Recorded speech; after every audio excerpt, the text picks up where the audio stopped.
Good morning, Mason Nation. It's Thursday, December 5th, and welcome back to Mason Cable. I'm Ashley Hill. And I'm Desmond Jordan.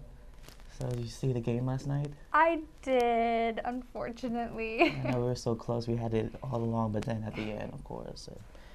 It was our first home game that we lost, which is pretty sad. But it'll definitely be good the next time, I would say. Yeah.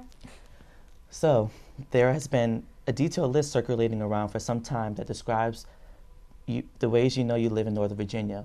For upperclassmen, some of these points may have proven true in the years here at Mason. Even out-of-state and out-of-town freshman students can relate, having only experienced Nova living for a few months. Some of these examples include, you know you live in Northern Virginia when you constantly complain about there being nothing to do even though you are right next to DC. It takes you 30 minutes to drive 10 miles. When traveling, you have 3 choices of airports. Subway is a fast food place. The transportation system is known as Metro and only Metro. You are amused by visiting relatives who are actually excited to see Washington, D.C. There are at least 3 malls within 20 minutes of your residence. And my personal favorite, an inch of snow and you miss 3 days of school. The list goes on and on. There are plenty of sources and forums you can find this list, as well as Nova residents who have added their own take on the subject. Ashley, I think we should make our own list for like George Mason, Fairfax. Yeah. Like the first one could be, you know you go to George Mason when someone asks you, who exactly is George Mason? I don't know how people don't actually know. I know, we should by this point.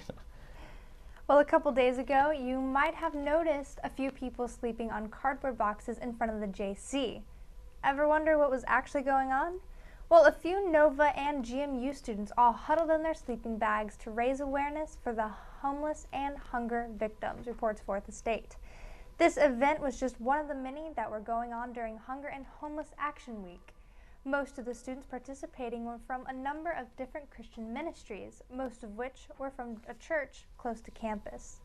To further their quest to raise awareness, the same students spent their day bringing bag lunches to the homeless in DC while also listening to all the stories they had to share.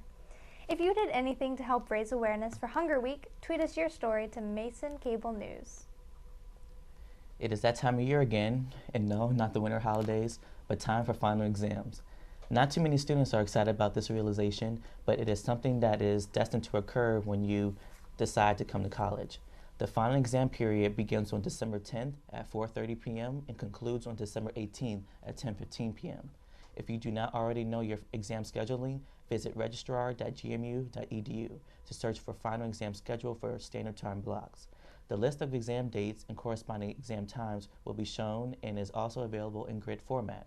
Ensure you have registered for next semester's courses, which will commence on January 21st, 2014.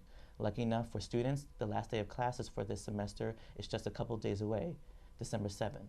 Many have already had the last class and eagerly anticipate the final exam. Make sure you get plenty of rest and study. Students should take advantage of the JC being open 24 hours starting December 12th through December 17th. Fenwick Library open 24 hours for the most of the exam period. And de-stress opportunities brought to you by the Office of Student Involvement, Lead Office, and other campus organizations. So good luck and study hard. I'm definitely going to have to take advantage I know. of the de-stress opportunities because Yes. I'm already stressed and exams haven't even started yet. Well, for all of you upperclassmen, have you noticed an increase in the number of people on campus? Well, according to GMU News Desk, fall enrollment was the highest ever this year, totaling at 33,917 students. This number of students enrolled has increased by roughly 1,000. Mason has an overall plan to have 100,000 graduates in the next decade, says Wayne Sigler, Vice President for Enrollment Management. Along with this, 2 other major goals of the university are timely graduations and increased student retention. Faculty and staff are also encouraging students to explore academics, to get to know their professors better, and to join clubs. If you would like to read more about Mason's plan, you can visit newsdesk.gmu.edu. And now off to a commercial break.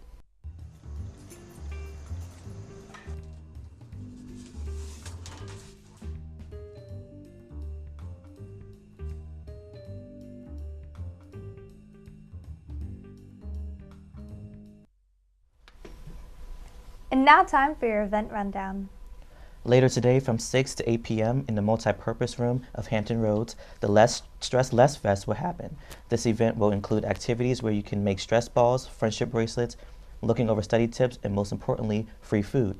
Now, anyone getting stressed out over finals and even those who ran out of meal swipes a little early and don't want to starve should come out and check this out. Tomorrow, from 3 to 8 p.m., co-hosts John Hill and Rohan Ramesh will host a radiothon on WGMU. The radiothon will support the local Fairfax nonprofit organization Our Daily Bread, which helps local low-income residents in the Fairfax area.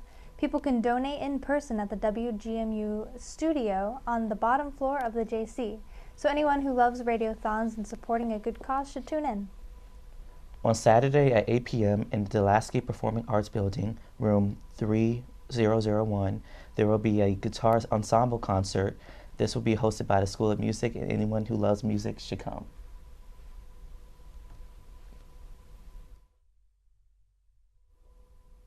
Hello, once again I am Tyler Byram with your Mason Cable News Sports Report. Last night the George Mason men's basketball team hosted the South Florida Bulls in the season's very first whiteout. Members of Mason Nation turned out in their finest white attire, ready to root the Patriots on.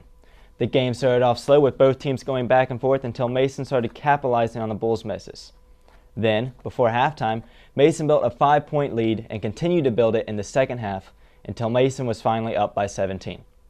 South Florida then began their comeback, and due to the prevalence of Mason's fouls, Analayo Okoloji's technical, and lack of conversion at the free throw line, they were able to tie the game up. This then led to a game-winning shot by South Florida's Corey Allen to seal the deal with a 68-66 victory. The women's basketball team also struggled to hold a lead last night on the road against Delaware State. With a minute 30 left to go in the game, the Patriots were on top by 11 points. However, Delaware State went on a streak of 9-0 to eventually send the game into overtime, where the Hornets won 90-83. Both of these losses sent the basketball team to a 5-3 record on the men's side and a 5-4 on the women's.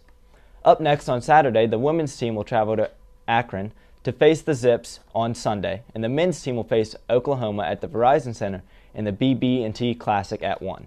Until next time, I am Tyler Byram. Back to you guys. Thank you, Tyler. And now for your tweets of the week. From GMU Squirrels, exams are almost here. Everybody go nuts. Definitely, I think I'm already at that point. And from GMU Gossip Girl, get excited, GMU. Manhattan Pizza is officially in progress.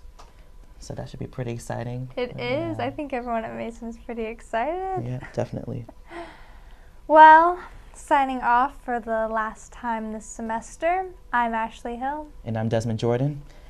Well, this is our final broadcast of the semester, so we look forward to seeing you guys next year. Thank you for tuning in for Mason Cable News.